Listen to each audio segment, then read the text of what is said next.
I think we're all pretty familiar with the story of Little Mac by now, and his heroic rise up the ranks to become the world champion of the World Video Boxing Association. Little Mac had to knock out several boxers from around the world, all oddly stereotypes of their home countries. But look man, the 1980s was a different time and place back then. The world wasn't so sensitive as it is nowadays. Back then, everyone was just racist. I can't tell a story much better than Summoning Salt has already told the story of Punch-Out before. Then again, Salt is mostly focused on the speedrunning aspect of Mike Tyson's Punch-Out. And even though he's been an incredible historian for Punch-Out and documented nearly everything, there was one side story that he missed that orbits within the same proximity as video game boxing. Video game wrestling. This is the Legend of Peenking. Some say Peenking was inspired by Little Mac's hardcore training regimen. Little Mac would fight, and then he would exercise, and then he would fight, and then he would exercise, and then he would fight and exercise and fight and exercise and fight and exercise.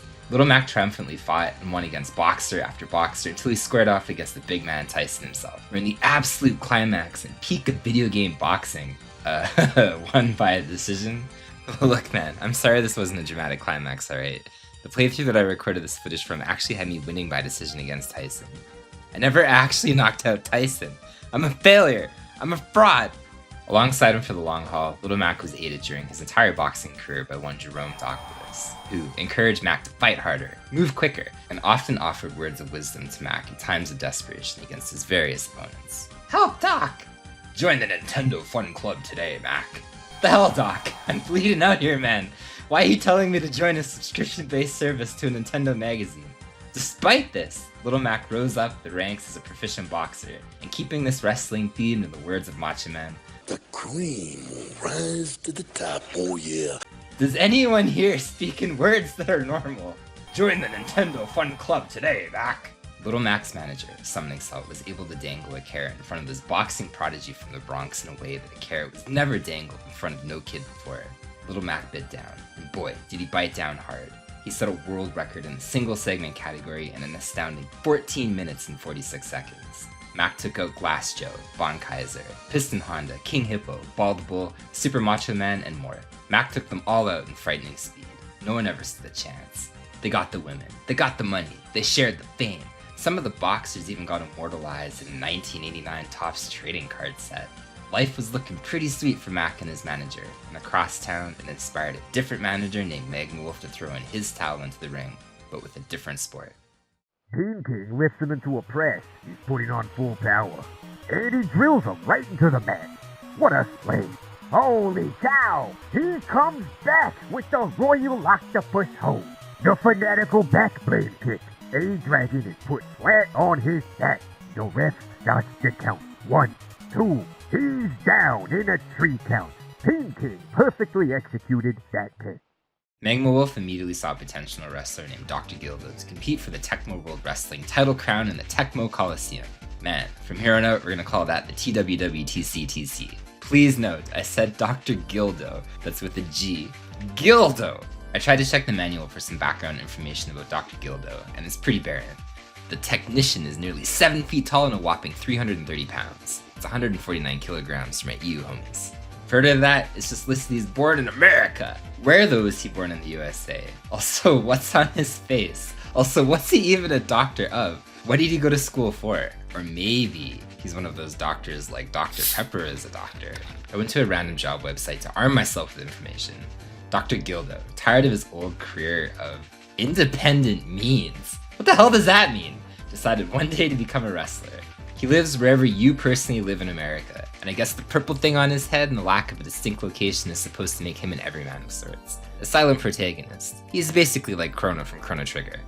Gildo was a rhyme of the one thing he feared the most that could accidentally get stuck down his throat and choke on one day.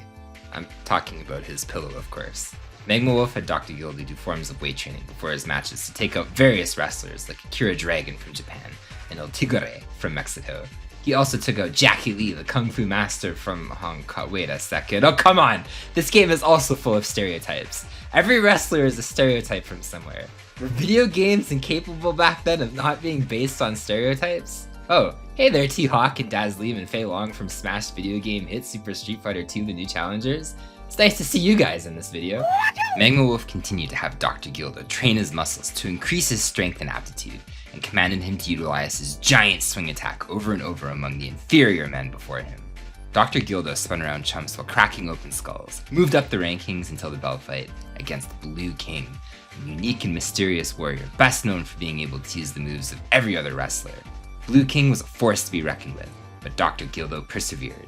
On December 4th, 2017, in a record time of 21 minutes and 51 seconds, Dr. Gildo reigned supreme, and the history books were signed forever.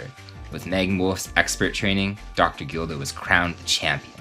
And there you have it. I hope you enjoyed the story of Peenking and his manager Magma Wolf. It was through tireless training, hard work, and dedication that, much like Little Mac, he was able to enjoy the fruits of his labor and become a world champion. Hold it! What's going on here? I see you, dear ear. Yes, right there in the audience. You said this was the Legend of Peenking, not Dr. Gildo. And if you were astute, you would notice checking SRC that there's 2 times there listed. The real record is 5 minutes and 36 seconds, 60 minutes faster than Magma Wolf's record. Did you see this plot twist coming? It was me! I wish I had an evil British guy laugh. The only kind of evil laugh I can do is so dated at this point, maybe 6 people on the internet will understand it.